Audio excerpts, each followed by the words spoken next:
Quaife's Lewis Brown. And historic hat-trick for Fortek and Luke Browning here at Alton Park. Round the outside is going to be a virtual dead heat between the two of them. Jordan Witt has his nose in front. Here comes Gelzinis, who I think was just ahead. Gelzinis takes the place on the championship by 37 thousandths of a second. And Ben Green's going to take his first double win. The Century team are delighted. Oh, then sideways, completely sideways, gets it back together, holds it. What a save by Plato. But John Cleland is attacking Soper. He's up on two wheels. He attacks again as they go to the right-hander and Lovely, and they both spin. They're both out. Soper and Cleland both out of the race. Hello everybody and welcome once again to The Undercut, the voice of the British touring cars on Downforce Radio. I'm Jake Sanson, he's Paul O'Neill. Croft, well, I think there's one name that was on everybody's lips at Croft, weren't they, Paul? Jake Hill. What an incredible performer he was this weekend. Yeah, it was excellent, wasn't it, from him? What made me laugh about that, I think Aidan Moffat got a bit funny with me because I said that, it was his weekend and Jake Hill had just the best weekend ever. It was definitely Jake's weekend. And what I meant was it wasn't just Jake's weekend because Aidan Moffat obviously had an astounding weekend as well, an amazing weekend. For me, it was Jake Hill's weekend because now, for me and for him and everyone watching, I think we all know that Jake is now gone from a title contender to somebody who can actually challenge, no doubt, for this title. So yeah, it wasn't as if he needed that win. It just shows that he can be consistent in touring cars and do really well and pick points up. But I think that win will have given him confidence in just the best, time of the season ever. So yeah, great stuff for Jake. And I'm so happy that at the beginning of the show with Steve Ryder, I said this is going to be, Jake Hill's weekend, and it turned out to be that. So it couldn't have gone any better for him at all. It was just astounding. Do you reckon you could buy me a lottery ticket? Because with predictions like that, mate, I could be a billionaire by tomorrow. That'd be amazing. Sweet. It's educated guesses, mate. Educated guesses. Well, educated guess my numbers will be fine. Let's talk a little bit about Croft as a weekend, because it always kind of reminds me in the touring car paddock, Croft is a bit like Monaco in Formula One, in the sense that it's a beautiful racetrack to go to. We love being there. It's got a good crowd, good vibe, good atmosphere, but it does suffer a tiny bit in terms of the overtaking. And we did see it a little bit this weekend with all three races. Once the leader got into the lead, that was pretty much it. And this is kind of almost unheard of in touring car racing. We don't really accept the processional race. It's not something that British touring car fans like to talk about or like to accept.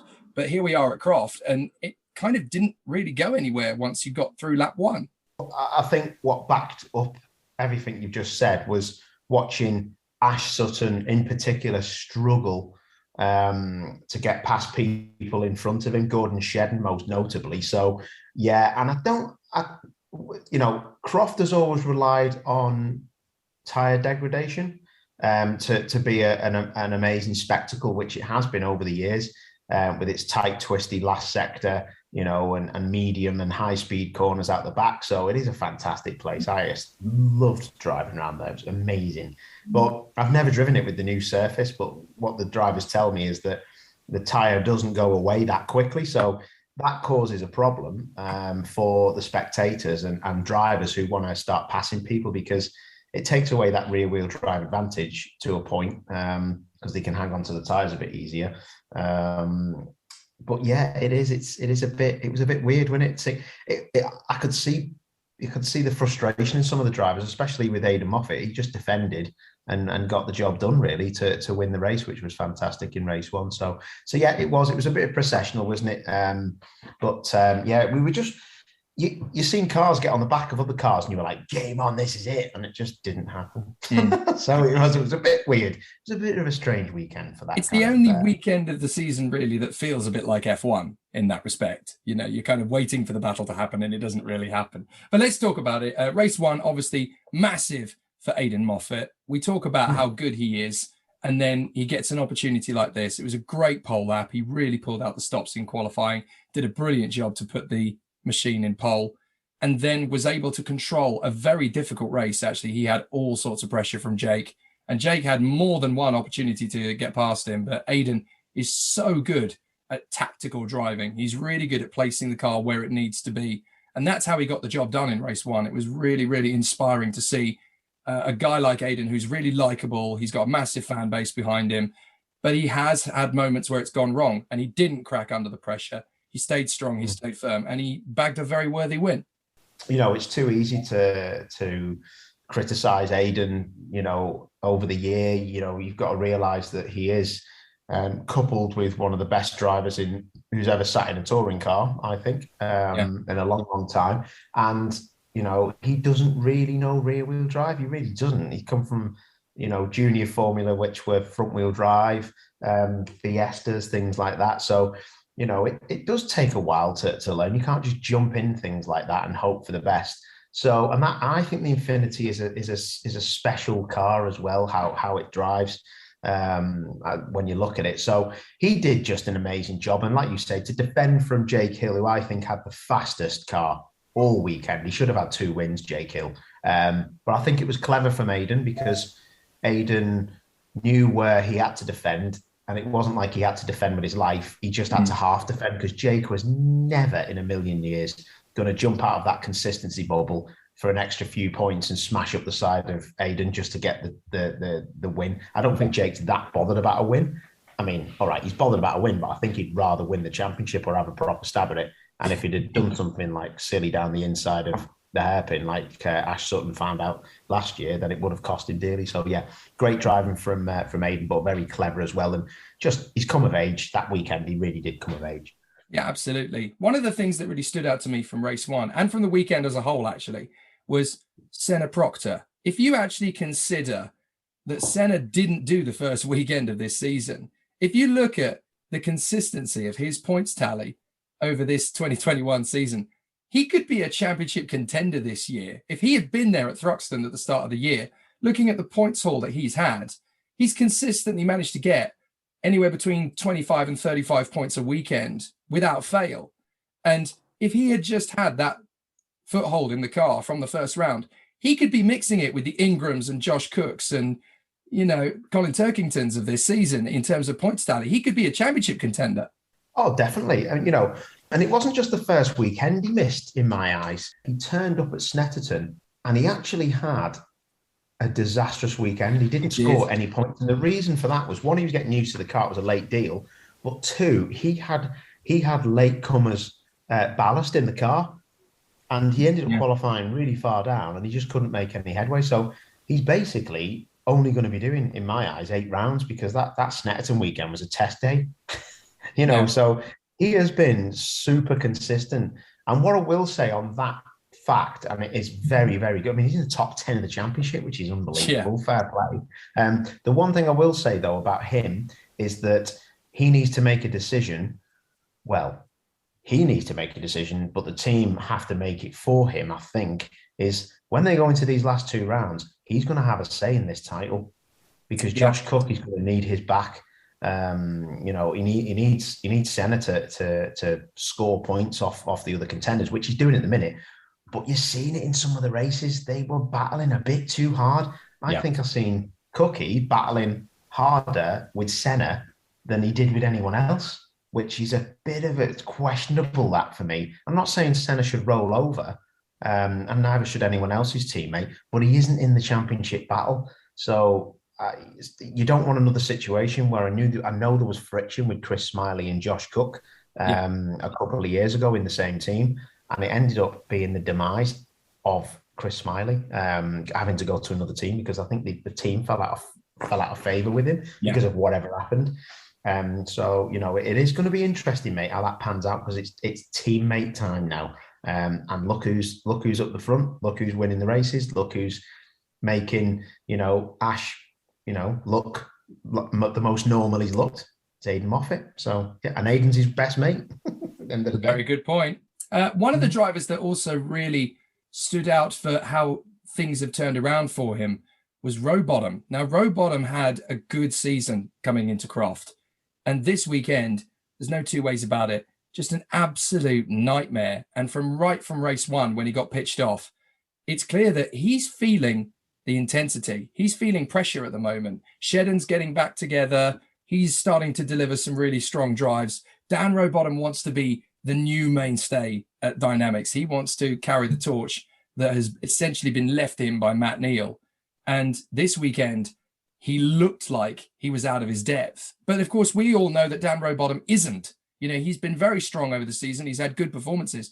But this weekend, it was almost as if the pressure got to him a little bit. I mean, some of it wasn't his own fault, was it? I think he qualifying, he had did he have a power steering issue? And there was a power steering breakage. So that kept him for qualifying. And then he started, out of position. Then he had a coming together with Aaron Taylor-Smith, I think. And again, it just shows you, doesn't it, that if you have a problem at Croft, it's one of the worst circuits to have a problem because you can't come back through. And that's where the experience of Shedden and people like that, excuse me, really comes to the front, because Shedden can he gets away with situations like that and pushes on and gets going. But yeah, I think both of those guys were desperate for a good weekend. And it was Gordon who had he'll be happy with the weekend he had, actually, because they have been nowhere Dynamics. It's been terrible. They've had terrible luck and bit themselves in other ways as well. So yeah, it's not. It's been far from ideal, isn't it? But yeah, Rowbottom looked very, very normal this weekend, didn't he? So he'll come back, though. I'm sure he'll carry no ballast into the next weekend, and the FK8 will be strong at the next Silverstone. So, but yeah, very good point, mate. It was a bit average, especially with the swagger that Rowbottom's been showing because he's doing well. So yeah, very interesting, mate. So we come to race 2 after that point, and we've talked about Jake Hill, obviously, because he got his first win of the season. But it wasn't just that he took a win, but he fought for it. On that opening lap, he really got his elbows out and thought, you know what, I've done the second place thing now. I've got a good car underneath me. I can take this. And he decided, no, I'm not going to wait around. I'm not going to wait for Aiden to get it wrong or for the others to get it wrong. I'm really going to take this myself. I'm going to wrestle for it. And he did. He did an amazing job to get into the lead. And he did it absolutely spot on, just as the safety car was about to come out as well. So I think he knew, actually. He knew, Croft is one of those race circuits where if there's going to be trouble, it's going to be on the start. Someone will get spat off. There could be a safety car. I need to be in the lead when that happens. He timed it perfectly. And on the restart, he just jogged away. He just disappeared. I mean, plus 5 seconds on the rest of the field. That is the biggest gap we've ever had for a race winner in 2021. And it just shows, he is in the zone where he feels ready to fight for this championship. He definitely is starting to show that kind of self-confidence and self-ability. Yeah, definitely. Like everything you just said, and everything at the minute for Jake has come at the right time. And that race 2 win, he just looked like he'd been winning races for fun. It wasn't like a person who was only going to complete his second ever race win, wasn't it? So he's been well out of position. The poles that he's missed out on, the race win that he had took off him at Alton because of Matt Neal contact, and that just he has learned. All this stuff he's been learning has just come at the right time for him to really mount a championship challenge. And he will see as he's going along that you don't need to win races.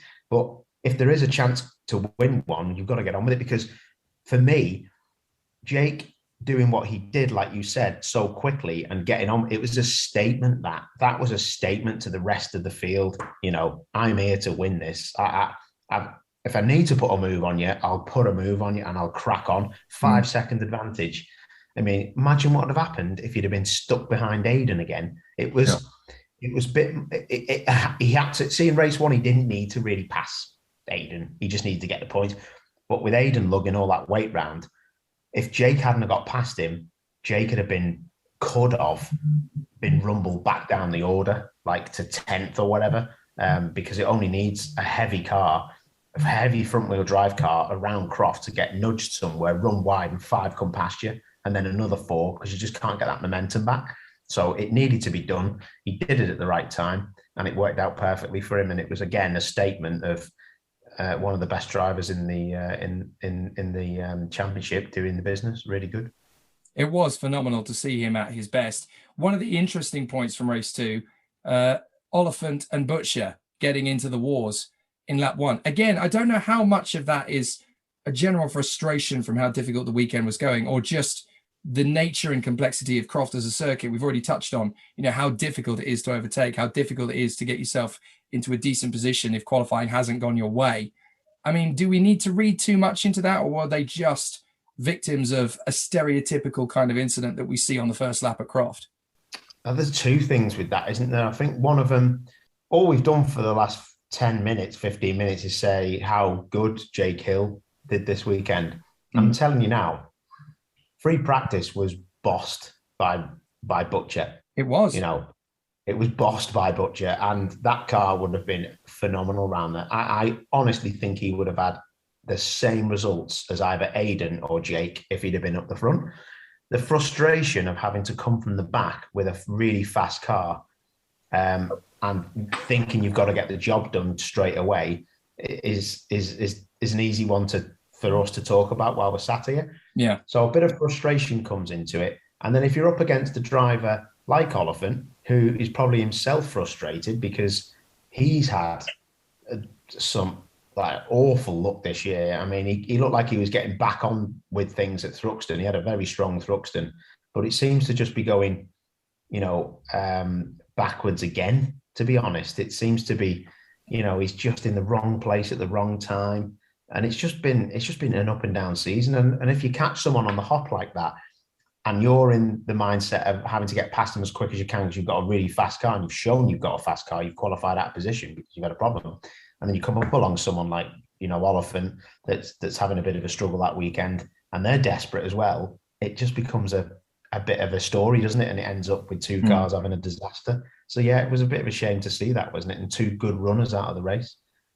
So we move on to race 3. Now, so much about what was going to happen in race 3 came down to that reverse grid draw. So much of what could have happened came down to that reverse grid draw. And I think at Croft in particular, more than anywhere else, the drivers are just praying, I need to start on the front row of this grid. I've got to start on the front row. Otherwise, I'm just going nowhere. And I think it was typical of the kind of luck that comes Colin Turkington's way, that it just happened to be him that got the pole draw this time. I mean, once he got into the lead, that was it. We never really got the chance to see anything more from anyone else because Colin is so good at taking these opportunities that come his way. I don't want to say he was gifted a victory, but certainly this was a tough weekend for Colin and he was able to take an opportunity that was handed to him. He still had to make it work. He still had to make that victory happen. So obviously you've got to call on someone like Colin who can deliver the goods when the chips are down. But that was such a fortuitous draw for him. That could have been such a different weekend. And he could be so far down in terms of the rankings if that win hadn't come back for him. Definitely. Well, it was an absolute godsend for him, wasn't it? Because he'd had an okay weekend, but when you go to Croft in British touring cars, you expect Colin Turkington to at least win one race, and it just shows how competitive it is this year and how much the other cars have moved on, that, the West Surrey BMW is having to rely on race wins from reverse grids.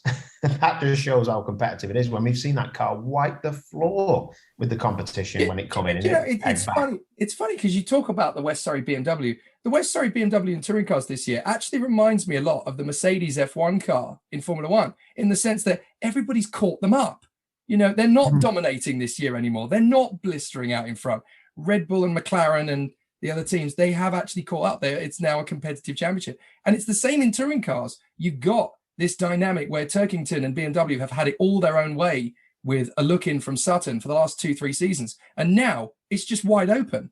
The only things I can see is Ash Sutton having just very consistently high point scoring weekends now. And it doesn't look like he's really trying, if that makes sense. I'm not saying he's not trying because the car's so good. I'm just saying he isn't the Ash Sutton that we knew, where he's flying down the insides of people. But if you take Ash Sutton out of the equation, I think that the championship is just, you wouldn't know where to look next, really, at who could win the championship, because he has got that, I think it's a 29-point lead now, isn't it? But the BMW, we go back to, and that's what the question was about, it is a great car, but I just don't, Colin will walk away from Croft this weekend and think, if I didn't get that reverse grid, I would have been probably out of the equation, really. He would have known that he was out of the equation. So it was vital. It was a bit like Knockhill. It was vital for him to win, one race that weekend, and it was vital for him to win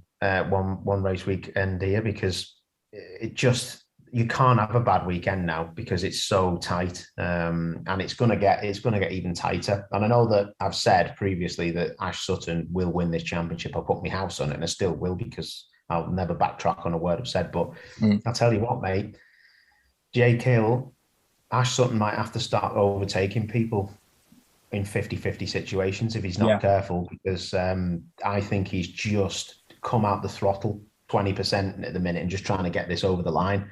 But I'll tell you, if he gets turned around like he did at the beginning of the year by Colin Turkington on lap 1 somewhere, or it's a bit wet and he's on the back foot, Jake Hill will be there, and he'll have a sniff, and that's all Jake Hill needs at the end of the year at Brands Hatch. He said to me, if I'm mathematically possible to win the championship, I'm your man, and I've got to go with him. If he is, then I'll be worried about my house. I was just going to say, when Jake Hill might owe you a house at the end of this season, there's a very good chance of it. But you're right, if Sutton gets tipped around on lap 1 at Silverstone or Donington, then this is totally game on, isn't it? It's absolutely down to the wire.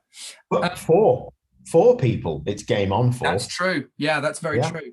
The other thing I wanted to pick up on, and we've mentioned it a little bit, was Gordon Shedden. Now, I wonder if he is starting to get the vibe back again now at this second half of the season. That first half there was some nice moments, there was some flashes of the old Flash, but we hadn't really seen it until this second half of the season. Is this a title mount for 2022? Is he getting his vibe back together and thinking, next year I can be there, I can be at the front, we've just got to get through this second half of the season, I've got to pound in the results to get my mojo back, as it were, and then next year we can be back at the front hunting again? I think being a triple champion, which is something I never have been and I never will be, I can only show admiration and respect for Gordon. And I don't think it's just Gordon, I think, you have to look at BTC and what they've done. I think BTC have pummeled them this year into the ground. With the engineering prowess of Josh Cook, knowing what it makes, what makes an FK8 go. I think maybe the difference in engine and bad luck for dynamics. But I think when you put the two teams together, I think BTC have got a bit of an edge on them. So they seem to be chasing their tail a bit, to be fair. And Gordon will just want rid of this year. But he is now, isn't he, the only person in the top 11 of the championship who hasn't won a race, the top 11, and he stands 6th in the championship. So it'll be weird for Gordon not winning a race this year, but it's weird, isn't it, to see him now he's 6th. Like you say, it's so tight, 2nd to 5th and 6th down to like 11th. It's really tight. So Gordon he'll be crossing these weekends off, and Gordon won't have a contract for next year.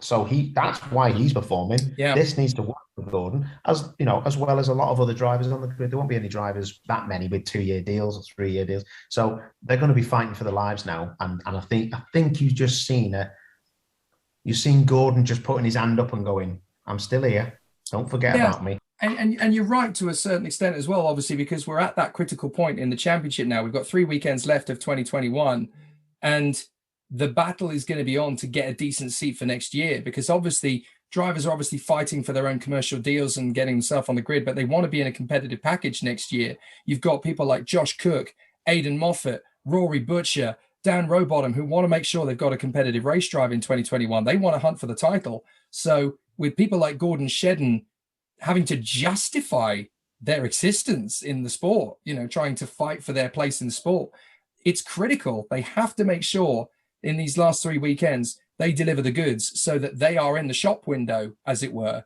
the transfer window for 2022, because there are some big opportunities coming next year. Some big seats will be left vacant through no fault of a driver's own. And you need to make sure that you've got good stature and good backing to come into the 2022 season with the best chance of a competitive race drive if you want to win the championship. And this collection of 4 or 5 drivers who are desperately trying to prove their worth and their mettle. You know, this is a critical time, and people like Shedden cannot just bank on the fact that they've won 3 titles. Money talks at the end of the day. Yeah, exactly. And it'll be, you know, the big sponsors now kicking about the paddock on certain cars. They're going to be looking to, you know, either put their drivers somewhere or get rid of the driver they've got and bring in someone else if they're affiliated with just a team and not a driver. So there's so many different things happening. But I think you're right. Gordon Shedden has definitely shown that that's what you really need to do. And that was a hard fought second place for him. A hard fought second place. Yeah. I've not seen him work that hard for a long, long time, because I'm not saying he used to have it all his own way, but he was always going forwards and not really having to look behind him and defend back in the day. So yeah, the times have changed, and the new guys are really starting to make the Turkingtons and the Sheddens just look a bit normal. It's a very exciting time in the championship. Let's talk a little bit about the support series at Croft. Matthias Zagazeta did a fantastic job taking the lead of the British F4 Championship, but he is being caught by Mackenzie Cresswell, who showed up and turned up to the plate with 2 brilliant wins out of 3 over the course of the weekend. Very sad to see that Abby Pulling has had to pull out of the season as well. It was very, very sad to see her taking to social media to confess that her season is at an end for the time being. Hopefully, someone will pull their finger out and get her back onto the starting grid with JHR. She's got a genuine chance of winning races. It was slowly starting to come together for her. So hopefully we'll see her back on the grid.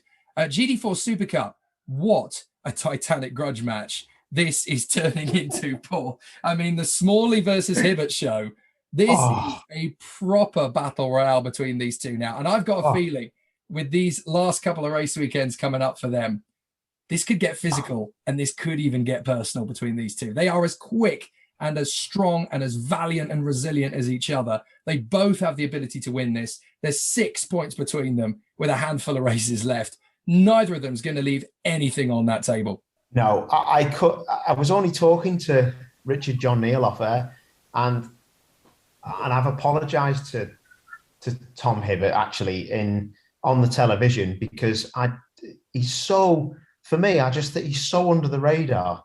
Like, he wins races week in, and I'm just like, yeah. And I always think that Adam Smalley has got the biggest lead in the championship, because sometimes I don't get to see what happens on a Saturday. I only find out when I get there on a Sunday from Richard. And I must admit, I am so impressed with Hibbert, and I am so impressed with Hibbert. And the reason I say that is because I know how quick Adam Smalley is, and Adam Smalley and Tom Hibbert have just produced. I just hope it doesn't end in some kind of. It could have actually ended really badly in race 2. Yeah. On Sunday, the first live race, because in the end, Adam got done for overtaking off track at the hairpin. Yep. And I thought this will be interesting to see how they are. You can usually tell from 2 drivers if they get angry or whatever. And they were mint. They were absolutely sound. And, you know, I think Tom appreciates the racing he has against Adam. So, yeah, do you know what?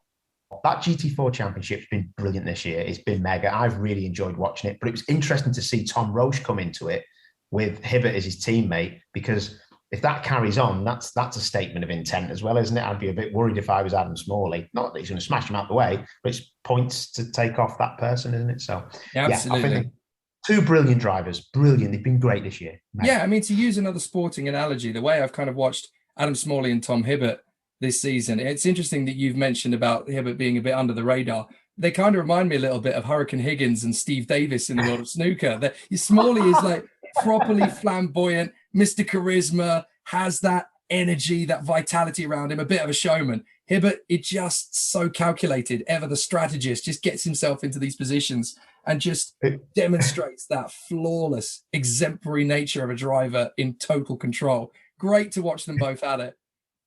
It was great. Really, really good, that one. And we talked about those two, but there's Josh Radican waiting in the wings as well. I mean, he's a fair chunk of points back, but all it takes is for those two to get into it. And Ratican actually has a chance here. It's mathematical at best. But if you drop the ball, he's got a chance.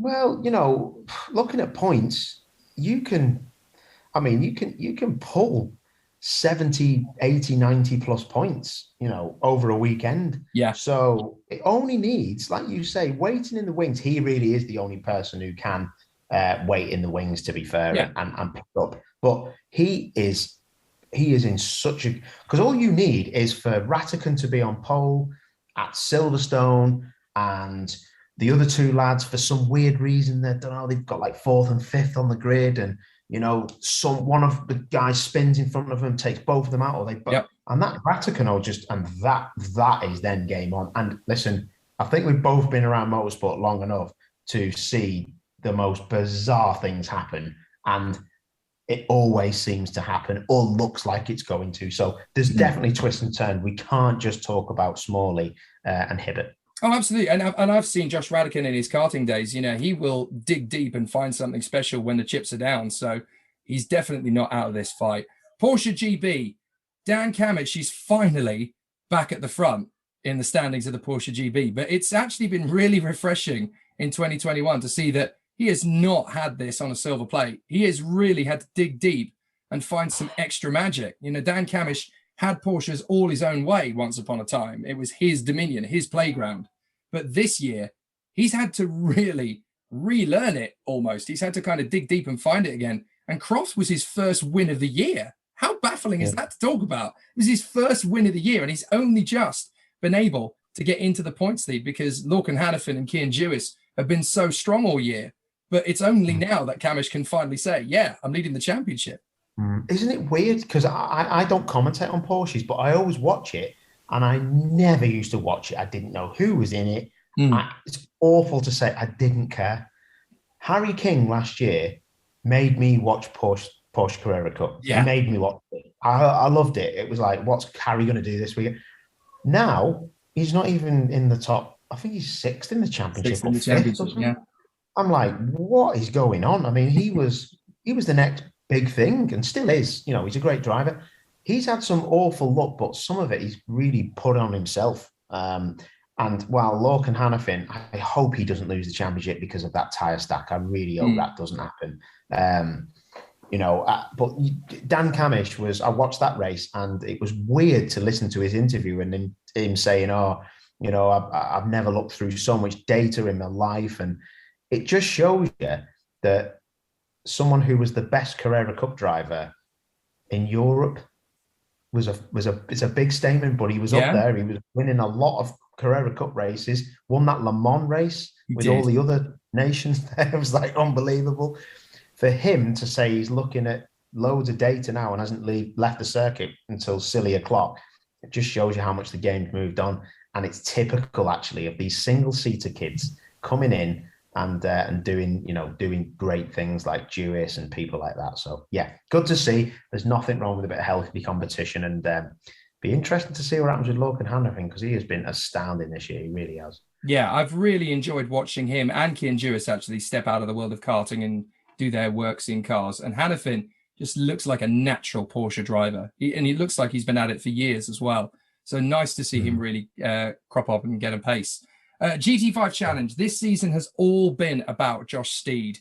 Lovely young lad. Great to see him do such an exemplary job in the days when he used to fight for a win here and there every now and then in Fiesta Juniors, to now come forward and be the king of GT5 Challenge this year. It's wonderful to see him take that step forward. But Croft was all about another ex-Fiesta Junior alumni, Magnus Krickleby. Where did he find that pace from? It was wonderful to see him suddenly take on this kind of authority around the circuit. He just really clicked with the track. Yeah, it was bizarre, wasn't it? I know the name because I've just been in these circles, but he's never really jumped into my radar as someone who's, absolutely rapid in this category. So, he's got a fantastic name, hasn't he? Love his name. It's a proper racing driver's name, Magnus. proper fast racing driver's name. And he was just great but it did make me laugh because it was his weekend, really. Yeah. But to be honest, a guest driver jumped in and just absolutely bossed it on the live race. Stephen Daly, I couldn't get my breath. It was like you could see by the car. It had just been like, it was a late deal. It was an arrive and drive car from TCR. That's not disrespectful to TCR. I'm just saying it was not personalised to Stephen Daly, and he just turned up and absolutely belted it round. And I think there were some good stories there this weekend. Crickleby, like you say, but also for me, Stephen Daly, because it was just lovely, the interview. He didn't know what he was going to say, and that was because he didn't have a clue that he was going to do so well. And it was good to see someone just having a little emotional time. So I spoke to him on Instagram actually. I just said, sorry if Louise said, it sounded terrible what Louise Goodman said to him. It was like, oh, Paul O'Neill questioned your safety car restart. I wasn't questioning it. I was just saying,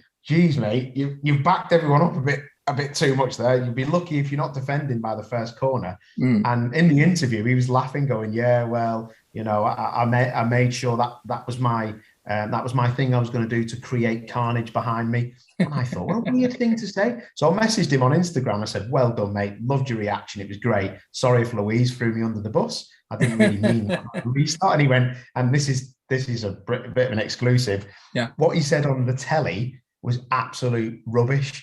He was in second gear, didn't know the safety car was coming in, couldn't get it into first gear as he went round the hairpin. Oh no! And that's why he had a terrible restart. So to get the truth out of people these days, don't ask them anything on live telly. Just it's DM them. The guard is always down on Instagram. Always. I've had the best information from race drivers on Instagram these days. Great.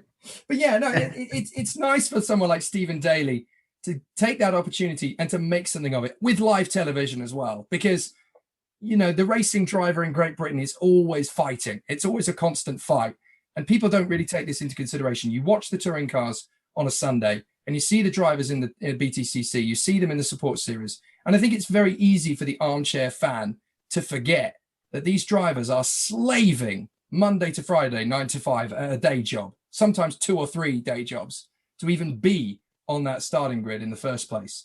So for Stephen Daly, who is one of the best British club drivers of the last 5-10 years, without a shadow of a doubt, what he's been able to do in BMW Compact Cup, it has just been exemplary. He's an incredible talent. And yet to get that opportunity to come in and then get a chance to win like that, it's a fairy tale story. And that's what British motorsport needs more of. You need more of these have-a-go heroes to get that opportunity and to showcase what the underworld of British motorsport, the club racing scene that never gets the credit it's deserved, for those people to really get an incredible chance. I mean, you've done it recently. You've gone back and raced in the Mazda MX-5 Supercup against these guys in British club racing, and you found it really difficult to run at the front and race with them wheel to wheel because the level is so high. And that just shows you how hard these guys are working. Well, I said to Stephen actually on Instagram, I said, I know for a fact, because I've driven a GT5 car, they're the most tricky cars I've ever driven. So for somebody to just jump in one that's done Compact Cup or other junior formula to win is just that is honestly like, I don't know, Ash Sutton going into Formula One and being on the podium. It's that difficult. That's how hard it is. And I just think what you make is a great point, that ITV and TOCA, for me, don't get enough credit for having GTA Ginettas on the package this weekend. Yep. Completely new platform of people. They'll have never been on live TV. I know for a fact they will never have been on live TV, some of them drivers, because some of my friends are in it. Your Mini trophy, that coming onto it is always a great thing. The racing's great. It's a great platform for the youngsters coming through. A lot of them won't get on that. There's 800 to 1 million people watch ITV4 on a weekend. And it's great for us to give them a platform, and it's great for TOCA. And they don't, I disagree with a lot of things TOCA do, but that's one of the great things, is they give championships that wouldn't have a chance a great way of showing off to the sponsors. Imagine what Stephen Daly's sponsors must have thought of that. That's mega, that is. That was a proper reward, wasn't it? A proper reward for their investment. Yeah, brilliant. Now, let's talk about minis, because we obviously had the Quaife Minis there as well, as we often do. Dan Zelos is just absolutely in a class of his own this season. It's really great. When we were there at the start of the season at Thruxton, we knew he was going to be quick this year. But I think when you consider how competitive the Mini Challenge is and how close the drivers are in terms of one lap pace, to see what Dan has been able to do to get clear of Max Bird with the championship points lead he has in this latter stage of the season, it just shows you how committed and dedicated Dan Zelos is. And he's a driver that has been on my lips a few times in the past. I've really marked him out for future greatness. He's a guy who could be another Sutton, another Ingram, another Moffat, another Jake Hill, who could work this ladder to come through and then make a name for himself in the touring car paddock. It's genuinely possible with this guy. Yeah, definitely. I've known Dan for quite a while. I've commentated on him for a long, long time, actually, because he's been in Ginetta Juniors before. He burst onto the scene against Caroline and all those guys. You know, and it's good to see that most of those kids that were in Caroline and Proctor's years have come up with, you know, championship winning pedigree. And, you know, I think with him being an Accelerate motorsport development driver, that's another great thing for him. I'm sure he wants to be in touring cars. Whether that happens is another thing. But if he wins this championship, which he should do, you know, it's apprenticeship done, and he should be given the chance to race in the championship. So yeah, I think you're dead right. Zelos is he's definitely one of the special ones at the front of that championship now, and he's always there. And if he's not winning, he's just collecting points now. So he's an all-round package, in my opinion. So it will be interesting to see how Max Bird can actually push him and see how far he can push him to try and win this title. So it's a very fast turnaround, back-to-back weekends in the British Touring Car Paddock, which is something we got used to last year with COVID, but it's still not something that the teams are used to. So we go straight to Silverstone. The big story coming into Silverstone this weekend is that we'll have a 30th car on the grid, and that will be driven by Andrew Jordan, the Toyota Hybrid. Now, this is actually, we don't want to underrate this story and undersell this story. TOCA are so passionate about this weekend with Andrew Jordan in that Toyota Hybrid. This is a big deal for them.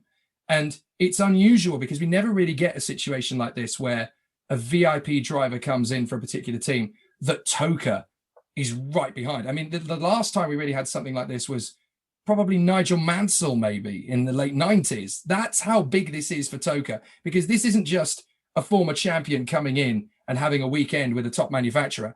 This is the future dynasty of touring cars as a blueprint for the British Championship. This is how important it is that the Toyota Hybrid does a good job at Silverstone. So this is a really big risk, but at the same time, it's a really calculated risk from TOCA to do this, because I love the fact that they've decided, you know, the only way we're going to develop this program is to take it racing. We need to see how it competes with the current generation.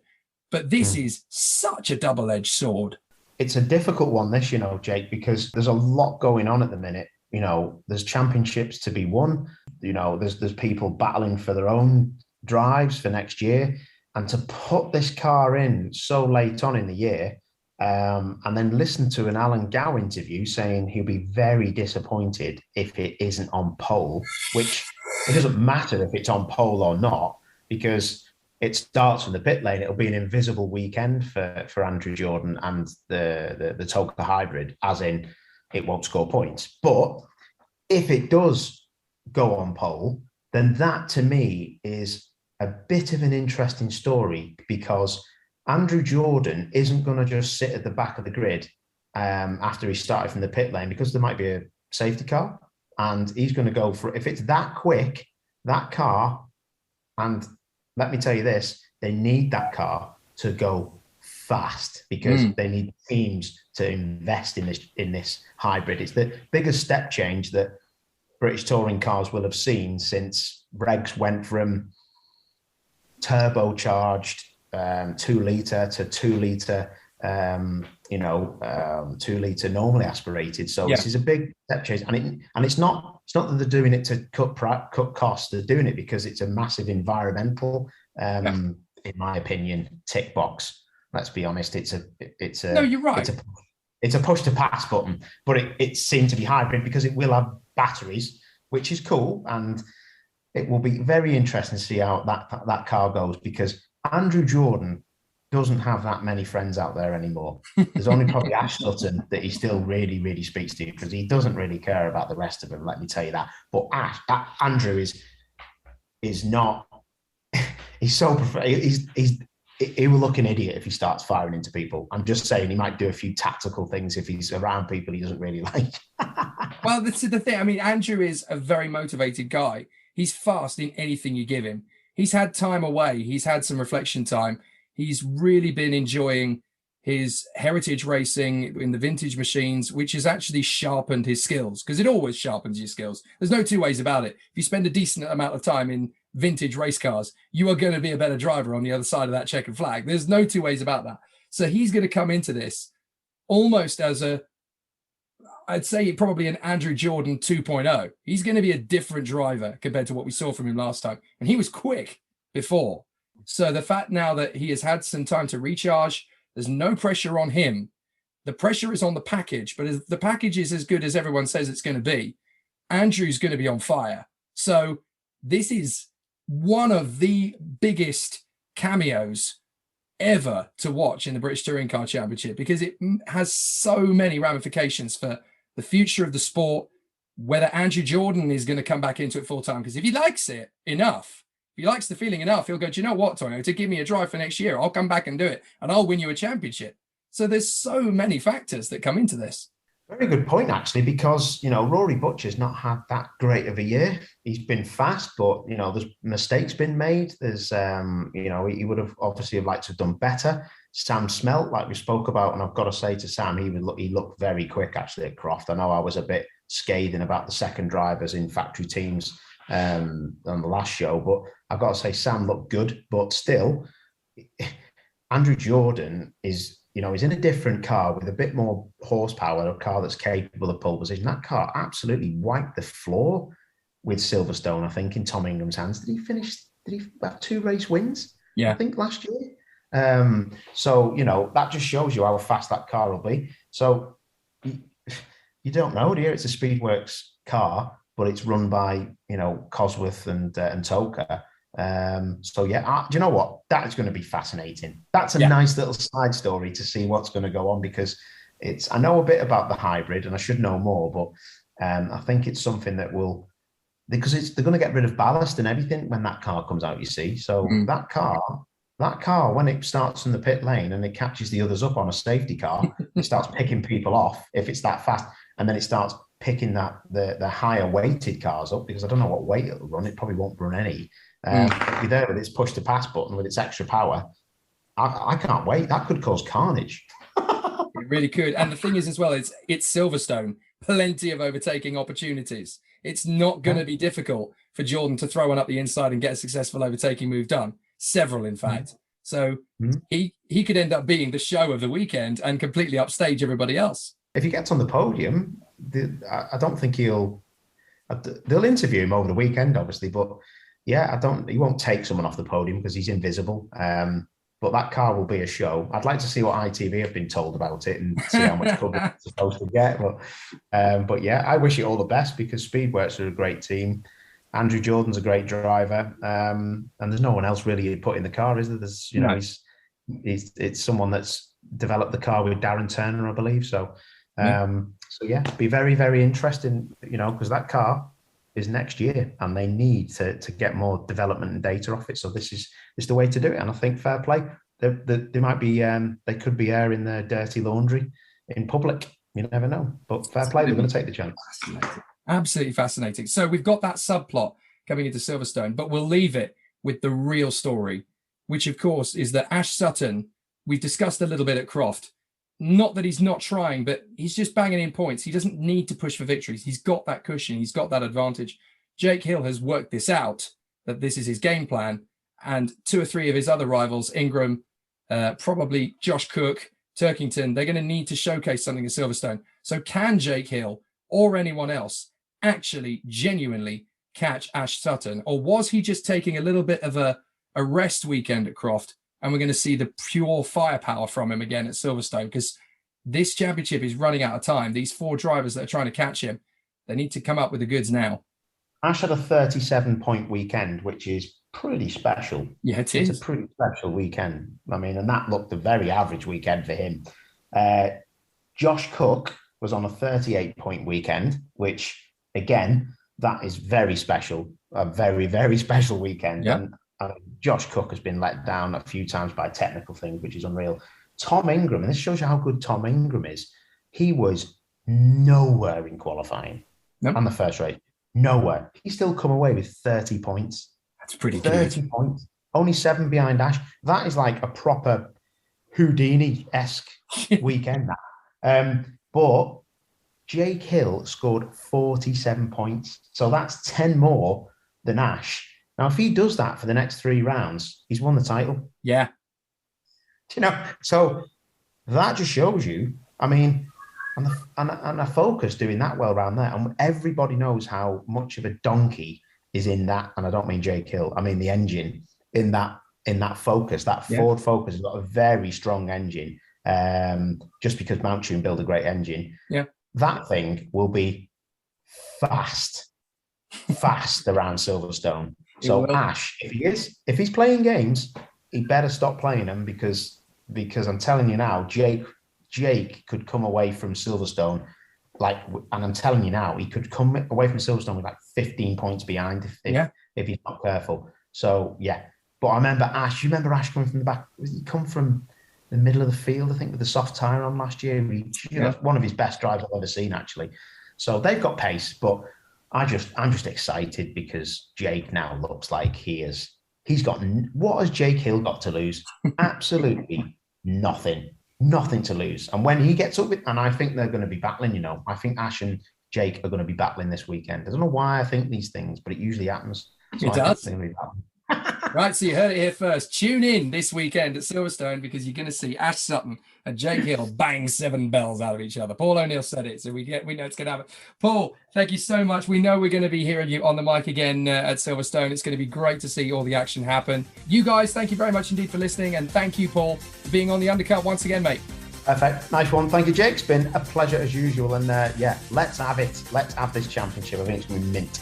It is definitely going to be awesome. See you all next time.